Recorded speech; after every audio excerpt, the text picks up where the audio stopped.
യൂസുഫ് നബി പ്രാർത്ഥിച്ചത് എന്താണ്? റബ്ബി ഖദ് ആതൈതനി മിനൽ മുൽക്കി വഅല്ലംതനി മിൻ തഅ്വീലിൽ അഹാദീസ് ഫാത്തിറസ് സമാവാതി വൽ അർളി അൻത വലി ഫിദ് ദുനിയാ വൽ ആഖിറ തവഫനി മുസ്ലിമൻ വഅൽഹിഖ്നി ബിസ്സാലിഹീൻ. ഞാൻ അവസാനിപ്പിക്കുകയാണ്. മഹാനായ യൂസുഫ് നബി, ഏറ്റവും വലിയ മഹാനായ പ്രവാചകനായ യൂസുഫ് നബി അവസാനം പറയുന്നു, തവഫനി മുസ്ലിമാ വഅൽഹിഖ്നി ബിസ്സാലിഹീൻ. എന്നെ നീ മുസ്ലിമായി മരിപ്പിക്കണമേ, എന്നെ നീ സ്വാലിഹീങ്ങളിൽ ഉൾപ്പെടുത്തേണമേ. ആരാണ് യൂസുഫ് നബി? യൂസുഫ് നബിക്കറിയാം, ഞാൻ മുസ്ലിമാണ്, ഞാൻ സ്വാലിഹാണ്, ഞാൻ പ്രവാചകന്മാരിൽ ഒരാളാണ്. അള്ളാഹു എനിക്ക് ഉന്നതമായ പദവി ദുനിയാവിലും ആഖിറത്തിലും നൽകിയിട്ടുണ്ട് എന്ന് ഉറപ്പായി അദ്ദേഹത്തിന് അറിയാം. എന്നിട്ടും യൂസുഫ് നബി ചെയ്ത പ്രാർത്ഥന, പടച്ചവനെ എന്നെ നീ മുസ്ലിമായി മരിപ്പിക്കണമേ, എന്നെ നീ സജ്ജനങ്ങളിൽ ഉൾപ്പെടുത്തേണമേ. ഇതെന്താണ്?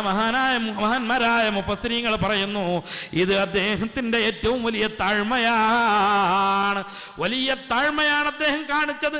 സഹോദരന്മാരോട് ഏറ്റവും വലിയ വിട്ടുവീഴ്ച കാണിച്ച യൂസുഫ് നബി അള്ളാഹുവിന്റെ മുന്നിൽ വലിയ താഴ്മ പ്രകടിപ്പിച്ചുകൊണ്ട് പറയുന്നു, എന്നെ മുസ്ലിമായി മരിപ്പിക്കണമേ, എന്നെ സ്വാലിഹീങ്ങളിൽ ഉൾപ്പെടുത്തേണമേ. അതുകൊണ്ട് തന്നെയാണ് സ്വഹാബത്ത് നബിയോട് ചോദിക്കുന്നു, മൻ അക്രമുന്നാസ്, ജനങ്ങളിൽ വെച്ച് ആദരണീയനായ ആൾ ആരാണ് നബിയെ എന്ന് റസൂലുള്ളാഹിനോട് സ്വഹാബത്ത് ചോദിച്ചപ്പോൾ അള്ളാന്റെ റസൂലിന്റെ മറുപടി, ആദരണീയനായ പ്രവാചകൻ ഖലീലുല്ലാഹി ഇബ്രാഹിം നബി അലൈഹിസ്സലാമിന്റെ മകൻ, മഹാനായ ആദരണീയനായ ഇസ്ഹാഖ് നബി അലൈഹിസ്സലാമിന്റെ മകൻ, ആദരണീയനായ യാക്കൂബ് നബി അലൈഹിസ്സലാമിന്റെ മകൻ, ആദരണീയനായ യൂസുഫ് നബി അലൈഹിസ്സലാമാണ് ജനങ്ങളിൽ വെച്ച് ഏറ്റവും ആദരണീയനെന്ന് നബിയുനാ റസൂലുള്ളാഹി. എന്തുകൊണ്ട്? ഹുസ്നുൽ ഖുലുഖ് ഏറ്റവും നല്ല സ്വഭാവത്തിന്റെ ഉടമയാണ്. ഏറ്റവും നല്ല സ്വഭാവത്തിന്റെ ഏറ്റവും വലിയ താഴ്മയുടെ എളിമയുടെ ഉടമയാണ് യൂസുഫ് നബി. അതുകൊണ്ടാണ് തങ്ങൾ പറഞ്ഞത്, ഇബ്രാഹിം നബിയുടെ പുത്രൻ, ഇസ്ഹാഖിന്റെ പുത്രൻ, യാക്കൂബിന്റെ പുത്രൻ യൂസുഫ് നബിയാണ് ജനങ്ങളിൽ വെച്ച് ഏറ്റവും ആദരണീയൻ എന്ന്. അതുകൊണ്ട് പ്രിയപ്പെട്ടവരെ, അങ്ങനെയുള്ള ആ ഹുസ്നുൽ ഖുലുഖാണ് നമ്മുടെ ജീവിതത്തിൽ ഏറ്റവും വേണ്ടത്, ഏറ്റവും മസ്റ്റായിട്ട് വേണ്ടത് ഹുസ്നുൽ ഖുലുഖ്, സൽ സ്വഭാവം. ഒപ്പം നമ്മുടെ കർമ്മങ്ങൾ അത് ഇഖ്ലാസോടെ നാം ചെയ്യണം. ഇഖ്ലാസ് വേണം, ആത്മാർത്ഥതയോടെ കർമ്മങ്ങൾ ചെയ്യണം. ഒപ്പം നമ്മുടെ തെറ്റുകൾക്ക് തൗബയും വേണം. ഞാൻ ദീർഘിപ്പിക്കുന്നില്ല. ഇത്തരം കാര്യങ്ങൾ നമ്മൾ ശ്രദ്ധിക്കുക. സൽക്കർമ്മങ്ങളിൽ നാം നിരതരാവുക.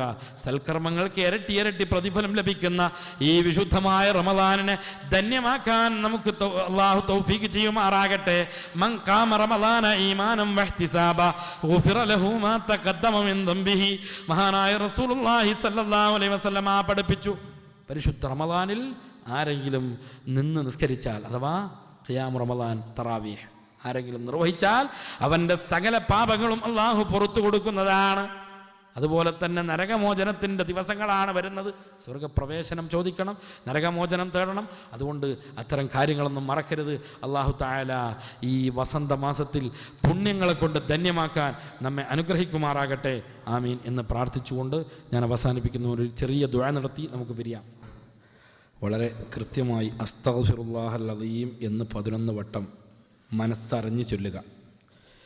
അസ്തഗ്ഫിറുല്ലാഹൽ അദീം, അസ്തഗ്ഫിറുല്ലാഹൽ അദീം, അസ്തഗ്ഫിറുല്ലാഹൽ അദീം, അസ്തഗ്ഫിറുല്ലാഹൽ അദീം, അസ്തഗ്ഫിറുല്ലാഹൽ അദീം, അസ്തഗ്ഫിറുല്ലാഹൽ അദീം, അസ്തഗ്ഫിറുല്ലാഹൽ അദീം, അസ്തഗ്ഫിറുല്ലാഹൽ അദീം, അസ്തഗ്ഫിറുല്ലാഹൽ അദീം, അസ്തഗ്ഫിറുല്ലാഹൽ അദീം, അസ്തഗ്ഫിറുല്ലാഹൽ അദീം.